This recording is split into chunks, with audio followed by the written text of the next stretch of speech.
Particular pleasure for me to read some excerpts from this book to whet your appetite, so to speak, without giving too much away. I'm very happy that I've been able to muster up a strength of people, most of whom are reading for the first time. And that's exciting for me, being in theatre for so long. It's always nice to work with fresh voices, people who have no preconceived notions about what they have to do and can just be who they are. Let me introduce them. One exception, of course, is Vidya Vishwanath, who has experience with theatre. We have Venkateshwari Sharavanan, Sarayu Manoj, Rohan Sendil Kumar. So I got all that right. And me. We will do the Vidya will read part narrator, part the character of Sundari, who is the IAS officer's wife. With due apologies to Mrs. Shankar. She's there. Venkateshwari will read Ponni, who is the wife of the beleaguered master weaver Kulashekara, who I will read. Rohan here will read Kulashekara's idealistic son, hard-working idealistic son, one of whom is already here today as a master weaver, Kandan. Sarayu will play the equally idealistic daughter of Tilak and Sundari, Dikshita. Now, much to the protestations of Shankar, who claims he is not Tilak, I'm sure Savita had in her mind somebody of that upright nature, somebody as idealistic as Shankar, who's dealt with this subject to create the character of Tilak.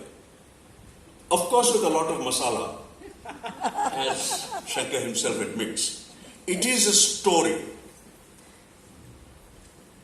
Listen to it and read it as a story. But there is an undercurrent of truth. Discover it as you go. So, we will begin. The reading will be maybe 17 to 20 minutes. We hope it introduces you to the nuances of the book and its subject. The close-knit community of weavers in Arivoor.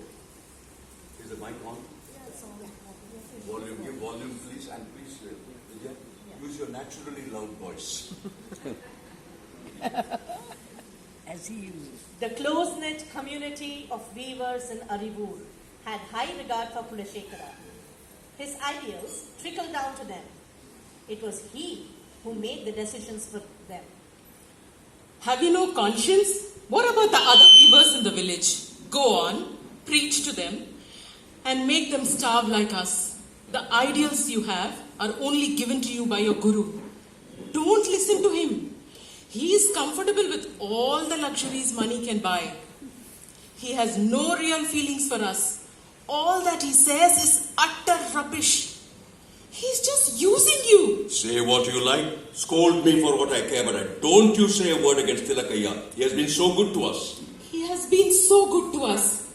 But I still curse the day he came into our lives. You are a frustrated woman. Oh, just keep quiet. Kandan was talking to me yesterday. He has got a temporary job in a call center. I don't know what it means. He says it is not his line and that he'll move on to another job as soon as he can. He's working in the call center only because the money will help the family. I'm proud of him. I'm waiting for his first pay packet. We will not touch his money. Have you gone mad? A son's duty is to look after the parents and the young siblings. Besides, we need the money. Try as she would, Ponni could not persuade Kulashekara. He would not accept that kind of money. All because his son had left the Paramparik legacy in search of money. Her stubborn husband would not touch Kandan's money, nor would he allow her to take it. What a stubborn old fool he had become. Nagappa burst in unceremoniously, the way weavers did when they wanted to see Kulashekara. No asking permission, no coughing outside discreetly to let them know that they were waiting outside. They came in, any old how, with their dirty dhotis and more often than not, bare-chested. At least Kulashekara was dressed with dignity. It was because she, Punni, washed his dhotis and shirts clean and folded them, placing them under his pillow. Yeah, Sauri Rajan from the government is coming to Arivoor. Udane vaangaya. Oh, and another sad news. Selvam's child was playing outside last evening when his mother went out. She came back and found the child dead near the well. I think a snake must have bitten him. You all are blind, or want to be blind. No snake bit him. Did you find any marks on his body? Of course not. There were no snake nor scorpion bites. The child died because he didn't have enough food to eat. If you don't go along with the government, there will be more corpses of dead children and dead wives. Come in, Ramaya. Right in. Why are you standing in the doorway? Don't you know the house of Kulashekara is always open to his weaver brothers? Listen to all the glad tidings. What you say is true, Amma. We have no money to buy food. Very soon we will have to beg. All you men are taking leave of your senses. Beg indeed. From whom? All are poor in this village. All are starving. So who will give alms? Kulashekara had himself presented a carefully worded petition to the government requesting to give the weavers orders for special saris for Deepavali. As expected, a month went by without any response. Tilak, ever the benefactor, wrote a strong letter to the government. He and Sundari visited the major sari shops in the city of Chennai to canvass orders. Sundari even took some of her beautiful saris woven by Kulashekara to show it to them. The market had shifted, and one had to constantly feel its pulse in order to survive. There was only this minority which patronized traditional saris. Most women veered towards heavily embroidered saris with plenty of bling and generally upbeat designs.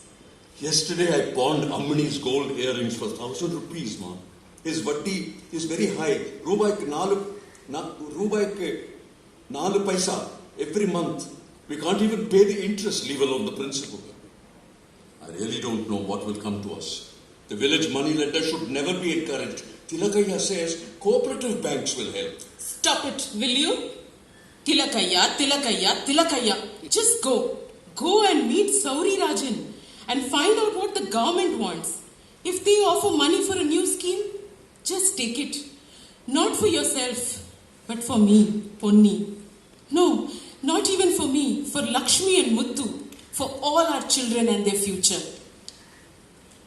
There was no meaning in paramparic skills. Kandan, for instance, categorically told him he did not want to be a weaver. He wished to be an engineer, to find a good job, to provide for his family. Low wages, no appreciation whatsoever, no distinction between excellence and mediocrity. No wonder that the artisans lost every vestige of pride in their vocation. They fled like rats leaving a sinking ship. To the other side, which beckoned to them with bright lights, industry, corporate setups, decent salaries, big names, and chances to slowly go up the ladder if they qualified themselves.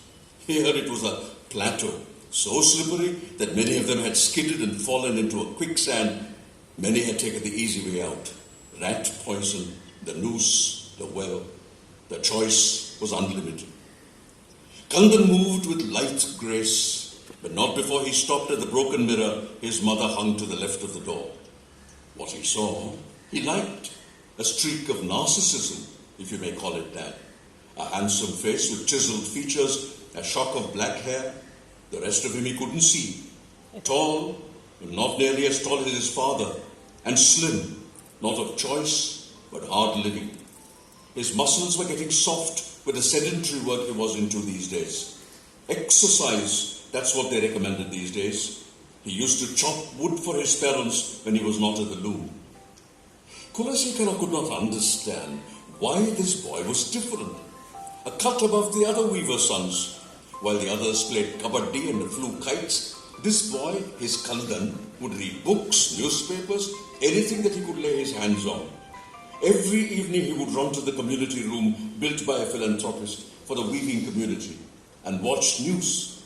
And there would be regular fights among the people there. Women would want to watch serials and the men looked at cricket, some of them hardly understanding the rules of the game. When I grow up, I will have my own TV, I will have my watch, and maybe someday a two-wheeler to take me to work. It was the streak of ambition which fired him, kept him alive. He wished to move away to a lucrative job, a corporate firm which he read about so much. You are leaving us with nothing, Kulasekara said to his son. Nothing? I used to weave till late at night to earn money to pay for my education. Is that nothing? These hands have woven beautiful saris and you know that. Koroi saris call for tremendous skill, requiring 3 shuttles were woven by me. Silk yarn, which cannot be spoiled by perspiration or grime, was handled delicately by me. The shades, the designs, the color combinations were chosen by me. My back ached sitting in the pit looms. My fingers were numb and my eyes burned with the strain of counting threads. Do you hear? I never complained. Generous private parties came and tipped me handsomely as they were so happy with my work and my delivering them on time. Who worked hardest during festival times and wedding seasons? Your other weavers or me? And when my body couldn't take it anymore, I would take my books out and sit by the street lamp so that I did not disturb you all and read till my eyes felt they would fall off. I would not sleep for a few hours and doze in the day when I took a break. Do you think I will throw the fruits of my labor? Were you and Amma not proud when I got my degree? I scraped and saved to put you through school. You wanted to attend an English medium school and didn't Tilakaya get you in? You promised you would return to your primary vocation. And now? Betrayal. Mutturaman and Lakshmi were playing kabaddi when you were in school. You could have educated them. Are you trying to pin blame on me? What is wrong in bettering our prospects? What is so holy about paramparicc skills? Oral tradition will die. What we learned from our forefathers would be lost to us forever. Not only to us, but to the whole world. Kanda, you are so talented, my son. You are among the most talented of young weavers. You can interpret traditional designs and your quality of weaving is excellent. You will scale heights. I don't want to scale heights your way, Appa. It has to be on my terms and my way. When I make enough money, I will plow it back into traditional skills that mean so much to you and make sure they are preserved. Don't you have faith in me? Arivoor, barren and dry as always. The wells were slowly drying up. The water body was about 2 kilometers away as the crow flies, but longer if you had to go up and down undulating land, carrying a heavy pot on your head and one circle with your arm on your hip. Tilak had about 10 hand pumps installed when he was in service, but the women complained it was more difficult to yank the handle and coax water out of it than walking to the water's edge, dipping your pot in the coolness of the water and filling it to the brim. Never mind if you had to walk with it. When she was only 15, Dikshita tried to copy the women. Biting her lips, she placed a circular wad of cloth on her head and hoisted a small brass pot on her head, paying scant attention to the women who remonstrated with her. Undaunted by the enormity of the task, she carried another pot on her head over the small one and slowly but resolutely walked with the women towards their huts. Sundari said it was kind of a penance, an apology for being a city-bred girl enjoying the creature comforts in her father's home. It was a hard walk, what with balancing the pot and wearing rubber chappals, which she discarded halfway. The road was pockmarked with pebbles, and there were small mounds which you climbed over, and in between there was grass which sometimes had weeds with thorns in them. Her arms ached with the effort, and she felt her head would just come off. Her lower lip bled with the way she bit into it, She went past the small mango tree, barren and without any fruit. She held the rough trunk for support for a minute and recovered her stance as her pots wobbled. Just 5 minutes more, Amma. Just 5 minutes more. Dikshita's legs felt like lead, and the soles in her feet were numb and sore. She willed herself to move as never before. Shall I remove the pot from your head, Amma? Please let me do that. No, just 5 minutes more, please. A small metal pipe embedded in the ground jutted out just next to the lamppost. As she neared the hut, Dikshita stubbed her toe on the pipe and fell headlong on the stony path. The water in the pot fell in a stream and flowed up to the entrance of the hut where she was set to place the pot in a flourish of triumph. The other pot, which she was gingerly balancing on her slim hips, fell down in a vertical land with a crash. Though she held on to it, trying to salvage the water and her dignity. For all her efforts, half a pot of water was all she could salvage, plus bruises on her neck, her cheek, stiff muscles, bleeding feet, and above all, an ache in her heart. Dikshita found herself on Sundari's lap in Kokila's hut. The woman was fanning her, her eyes brimming with unshed tears. Sundari stroked her head softly. Dikshita's sobs grew louder and her hands tightened into fists as she worked out her emotions. Dikshita, why Kanna? Why? All are 15. And what did you have to prove? If they could do it, so could I. I meant to help them. I just made it worse. I wanted to understand their labor, their efforts to get 2 parts of water. I'm ashamed of myself. Come, we will go get you home and check out all your injuries. If necessary, have Dr. Prakash look in later. I'm not a child, so don't lecture me. Back off, all of you. You gave me freedom, and my father always said I could live my life and choose my husband. Leave me alone. Just leave me alone. Punni pulled her hair and wound it into a tight knot at the nape of her neck. She looked down at her sari, frayed at the edges, and the blouse which had holes in them.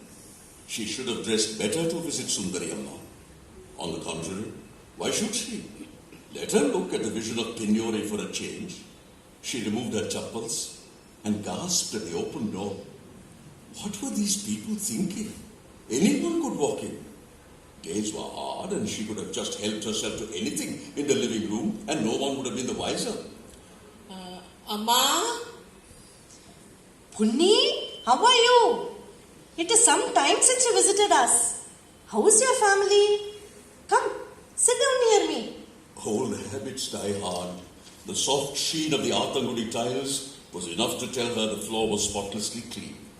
Yet Punni wiped the place with her mundani and slid down on the floor. Her sari rode up and she hastily covered her feet, which were not just dirty but cracked. Sundari could not help but admire the other woman's rustic beauty. Unshorn of all embellishments or cosmetics, her looks were a cut above the so-called women of high society, and with their pancake makeup, their lipstick and touches of blush on their cheeks. Punni had perfectly arched eyebrows which no beautician had touched. Her large eyes, fringed with thick lashes, were filled with sorrow and intermittent anger. She had one spot of sparkle on her right nostril, and that was the only claim to luxury, if you could call it that. It flashed fire as she turned, and Sundari could not tell whether it was a small diamond bought by her father in his better days, set in 1 gram of gold. This seemed to be the only ornament she had not pawned, but it would go sooner or later. She had no earrings, and she wore a yellow thread to hold her dali. Silver toe rings, thin ones, a pair for each foot, worn out and smoothened by constant wear, proclaimed her married status. Punni scratched her head, her thick mane of hair uncared for and dishevelled. The tips were a sickly brown, and there were strands of hair in the same colour. The girls today spend loads of money to get this look, which Punni naturally acquired. You're asking me how I am? Don't you know, Amma? She smiled, showing 2 rows of perfectly aligned teeth, brushed every day with neem sticks and charcoal, most probably. Her riveting eyes burrowed into Sundari, who shifted uneasily. Ponni knew things were not all right with his family, though this Amma smiled and pretended all was well with her. She gazed at Sundari as she disappeared into the kitchen and came back with a tiffin carrier. I had packed some sambar and rice and fried potatoes for you and your family. I wanted Dikshita to hand it over to you, but she went off in a hurry. Thank you, Amma. Thank you very much. Today, you fill our bellies for one meal. But what about tomorrow? And the other tomorrows? Your daughter Dikshita Amma understands us more than anyone else. She was crying when she left. You should not scold big girls, Amma. Ayya, he's not doing right by us. What? How dare you say that? He's filling my husband's head with his idealism. We starving poor people are sick of idealism. Sick! Do you hear? Idealism is not going to feed us. A scheme has been offered to us by the present government which understands our suffering. A new scheme where we will have work every day. Our bellies will be filled. Ayya is a big barrier. He won't allow Kulashekara to take up this offer. We don't want to go begging in the streets. The children are all skin and bone. The women are crying all day looking at them. Ask Ayya to make a tour and talk to these people. You wanted to know how to help me? Please ask your husband to back off and leave us alone. Sundari went inside and brought out a huge bag where she kept discarded saris and blouses. Unni, I hope you will like these. They are good and some of them have been woven by your husband. We are the same size, so you can wear my blouses. None of them are fashionably tailored. You're always so kind, Amma. Thank you. If I wear these saris, won't my weaver sisters get jealous? They have to find benefactors like you. I can do only what I can do. I cannot clothe the whole community. Go then, distribute the saris and keep one for yourself if it makes you feel happy. Punni, do you know why Tilakaya does not want the weavers to accept the scheme? He says it will collapse and you will be worse off than you are now. If you are starving as you say, what is that educated son of yours doing? Why can't you get him to work and provide for the family? That, Amma, is another story.